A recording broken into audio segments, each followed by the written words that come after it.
Students welcome back. हम वहीं से बात को आगे लेके चलते हैं। हम लोग वेन डायग्राम के अंदर ओवरलैपिंग और डिसजॉइंट की बात की। अब हम लोग यहाँ बात करेंगे सबसेट्स की।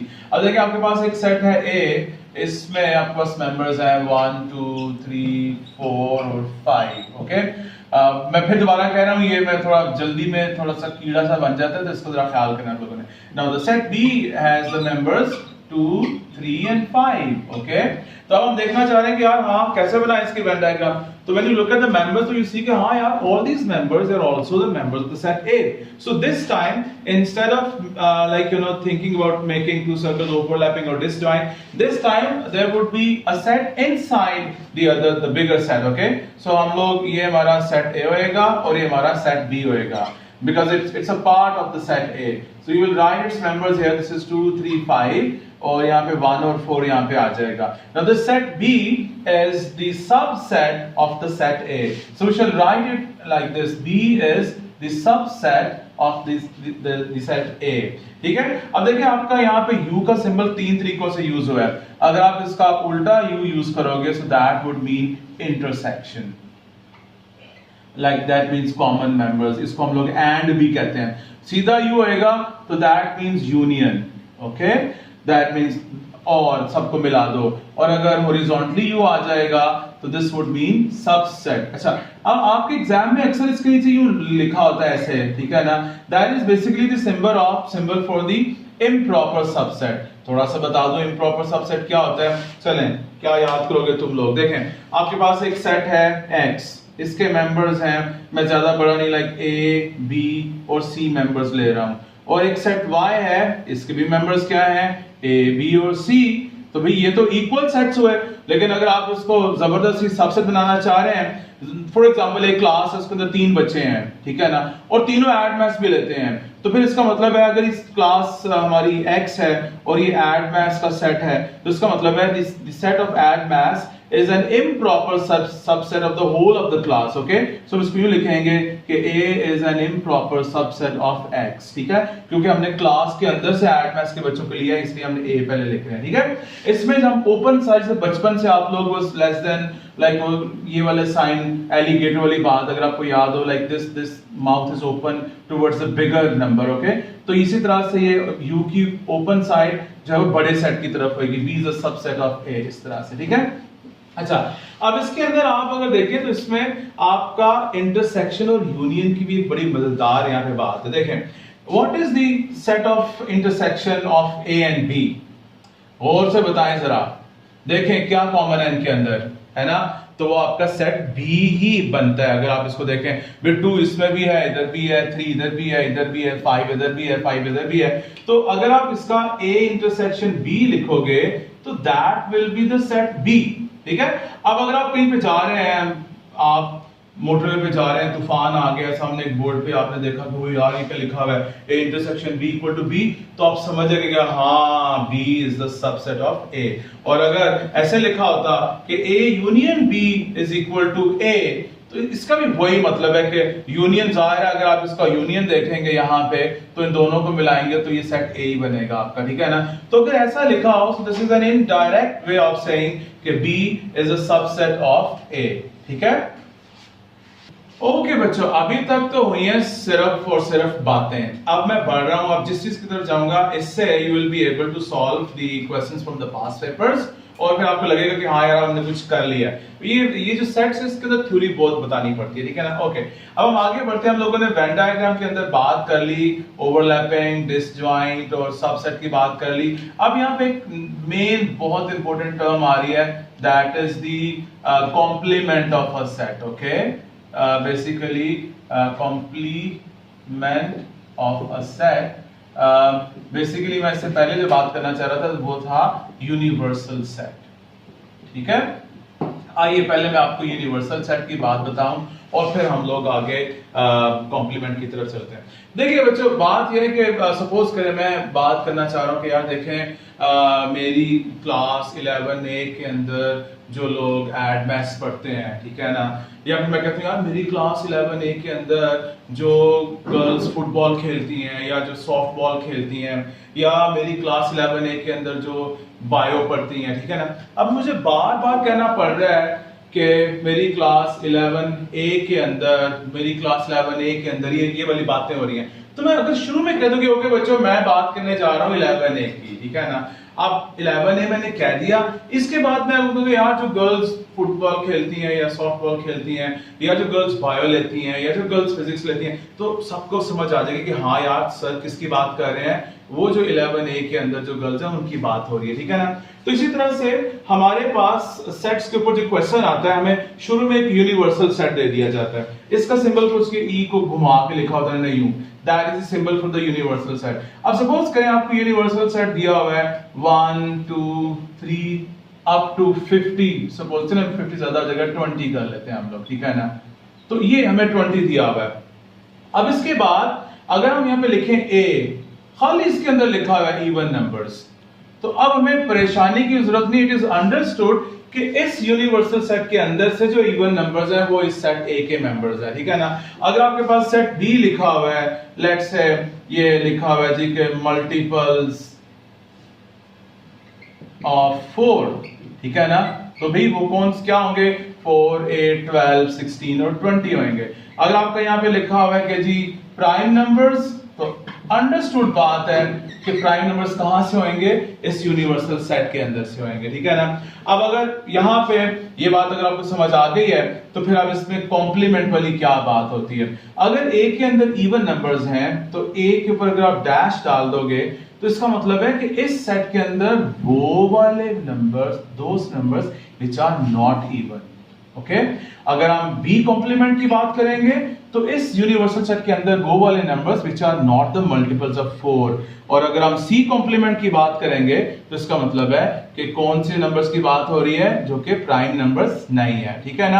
अच्छा, अगर आपको ये बात थोड़ी बहुत समझ आ गई है, तो मैं यहां से लूंगा एक पास पेपर का 1-2 क्वेश्चंस करवा दूं, ताकि फिर आपको इसकी समझ आ जाए।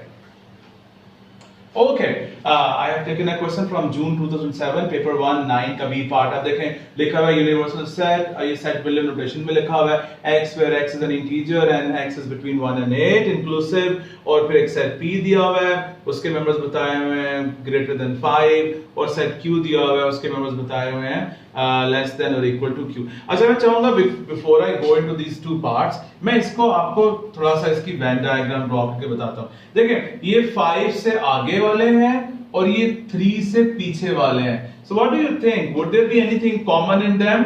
5 से आगे अगर आप जाओगे तो ये हो जाएंगे ना 6 7 8 इसमें आ जाएंगे, और 3 से पीछे आओगे तो इस जगह 1 2 3, ये इस तरह से होंगे, है ना। तो लिहाजा these two have to be two disjoint sets, okay। तो हम क्या करेंगे कि हम यहाँ पे P को अलग रखेंगे और Q को अलग रखेंगे, okay, and then there has to be a rectangle over here जो कि हमारे यूनिवर्सल सेट को रिप्रेजेंट करेगी, ओके। सेट P में हमारे पास क्या क्या है, 6 7 8, और सेट Q में क्या है 1 2 3। अब हमें तो पूरा यूनिवर्सल सेट शो करना है ना 1 से लेकर के 8 तक, तो क्या चीज मिसिंग है यहाँ पे, तो आपका 4 और 5 जो है वो यहाँ पे बाहर आ जाएगा। आपको नजर आ रहा है कि सेट P के अंदर 6 7 8 है, सेट Q में 1 2 3 है, और ये बाकी इस तरह से है। अच्छा, अब देखिए उसने पूछा कि what is find the number of P union Q। तो अगर आप इसको इस वक्त देखें P यूनियन Q, वैसे जरूरत तो नहीं थी लिखने की, लेकिन चले फिर भी P यूनियन Q का मतलब क्या हो जाएगा 1 2 3 6 7 और 8। और वैसे भी अगर आप इस वेन डायग्राम से देखते तो इन्हें काउंट कर लेते कि 3 इधर है 3 इधर है, तो P यूनियन Q में टोटल जो है there are 6 members in it, तो ये इसका आंसर हो गया 6। अच्छा, अब वो कह रहे हैं सेकंड पार्ट में list the elements of P complement and Q complement, okay.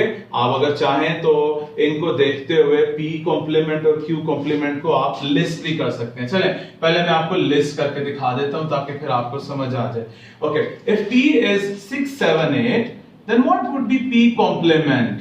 भाई इसके अंदर से हमारे पास क्या है 1 2 3 4 5 6 7 एंड 8, तो 6 7 8 के अलावा 1 2 3 4 5, this is your P complement। Whenever you join P with the P complement, a set A union with the A complement, that will always be the universal set, okay। Okay, तो ये हमारे पास यहाँ पे P है 6 7 8 और P complement 1 2 3 4 5 okay. Q आपका है 1 2 3, तो बच्चों Q कॉम्प्लीमेंट क्या हो जाएगा, यहाँ से 4 से लेके 8 तक, 4 5 6 7 8 okay। Now this is your P complement, this is your Q complement। You want to find this कि यार इनमें कॉमन क्या है, तो क्या कॉमन आ रहा है आपको, यहाँ पे 4 इधर भी है 5 इधर भी है। So P complement intersection Q complement, that is going to be, let me write it here, P complement intersection Q complement, that is going to be 4 5। अच्छा, हमने इतनी मेहनत करके इनको लिस्ट करते रहे। अब इस डायग्राम में देखें, ये जो एरिया है दिस इज शोइंग P, और इसके बाहर वाला एरिया क्या शो कर रहा होगा, P कॉम्प्लीमेंट। ये वाला एरिया क्या शो कर रहा है, Q, और इसके बाहर क्या है, Q कॉम्प्लीमेंट। तो कौन सा एरिया है जो ना P में है ना Q में है, तो ये वाला एरिया दोनों के बाहर। तो उसमें क्या नजर आ रहा है आपको, 4 और 5, और यही हमारा आंसर यहां से आ गया था। आप इसको चाहे लिस्ट करके देख लें, चाहे आप इसको वेन डायग्राम के साथ देख लें। Okay guys, another question from the past papers. This I have taken this from November 09 paper 2, और उसका question number 4 का part A है। Universal set given है 1 से लेके 15, और set L में कह रहा है कि x where x is an odd number, और M में है कि x where x is a multiple of 3, ठीक है ना। अगर आप थोड़ा सा कोशिश करें इनको अपने आप को समझाने के लिए, इसको थोड़ा सा लिस्ट कर लें, इसका मतलब ये क्या हो जाएगा, 1 3 5 7 9 11 13 and 15, और अगर इसको लिस्ट कर लोगे तो क्या हो जाएगा, 3 6 9 और फिर ये 12 और ये फिर 15 okay. So these are basically the members of the sets L and M। आइए पहले इसकी आपको वेन डायग्राम पूरी बना के दिखा दे, ताकि आपको थोड़ा सा आइडिया हो जाए कि उससे कैसे करेंगे। Okay, so I have drawn a rectangle to show my universal set. Okay, here is the set L, and you see that we have some members in common. There is 3 and then there is 9 and there is 15, so we can keep them overlapping. Okay, so ये हमारा set L है, ये हमारा set M है। तो set L और M में जो common है, they are 3 9। look at this, ये आपका यहाँ से ये 3 और ये 9 और ये 15, they are common over here, so I'll be writing them in the common area here। this is 3, थोड़ा सा इसको जूम करके दिखा दो, 3 9 and 15 ओके, और फिर यहीं पे रखो। अब यहाँ पे फिर आपके पास जो सेट L में क्या रह जाएगा, आपके पास 1 5 7 और फिर ये 11 और फिर ये 13। अब अगर आप देखो तो आपको सारे ऑड नंबर्स इसके अंदर नजर आ रहे होंगे, ठीक है ना। अगर आप सेट M में देखें तो सेट M का आपके पास क्या क्या रह गया है, 6 और 12 रह गए इसके अंदर, ठीक है ना। तो 3 6 9 12 ये पूरे हो गए। अब हमने यूनिवर्सल सेट पूरा कंप्लीट करना है विद इन दिस रेक्टेंगल, तो आपका यहाँ पे 1 2 3 4 5 6 7 8 9 10 11 12 13 और ये 14 ये बाहर हमारे पास आ गए।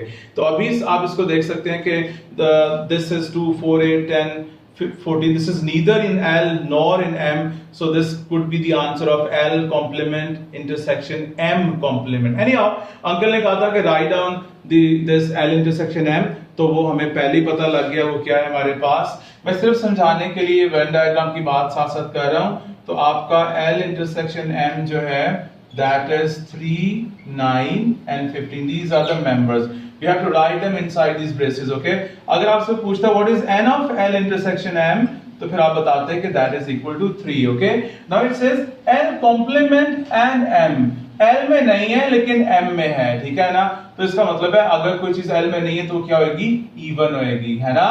even हुए और किसमें हुए, M में हुए, तो नजर आ रहा है वो 6 और क्या है 12, ठीक है ना। अगर इस डायग्राम से देखें L से बाहर M के अंदर तो वो 6 और 12 है।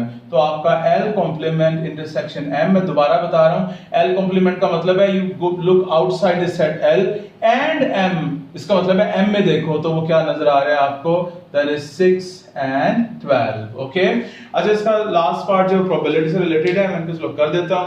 वो कह रहा है कि number n is chosen from the universal set, find the probability that n is belongs to L union M। तो L union M में है कितने नंबर्स, पहले देख लें, 1 2 3 4 5 6 7 8 9 10, तो इसका मतलब है इन 10 में से कोई ना कोई होएगा, और टोटल कितने हैं यहाँ पे 15, तो इसकी प्रोबेबिलिटी कितनी हो जाएगी 10/15 और उसको आप सिंप्लीफाई करोगे तो दैट वुड बी 2/3। लो बच्चों, ये हमारी वीडियो यहाँ पे ये वाली खत्म हो रही है। आप इस तरह के क्वेश्चन ट्राई कर सकते हैं, ठीक है। इसके बाद हम लोग शेडिंग की तरफ जाएंगे। आप हमारे चैनल को सब्सक्राइब करें, शेयर करें, ठीक है, ताकि आपके दोस्तों को भी इसका पता लगे, फिर आप लोग आपस में इसको एक पॉजिटिव प्रोडक्टिव डिस्कशन कर सकें इसके ऊपर। Thank you very much.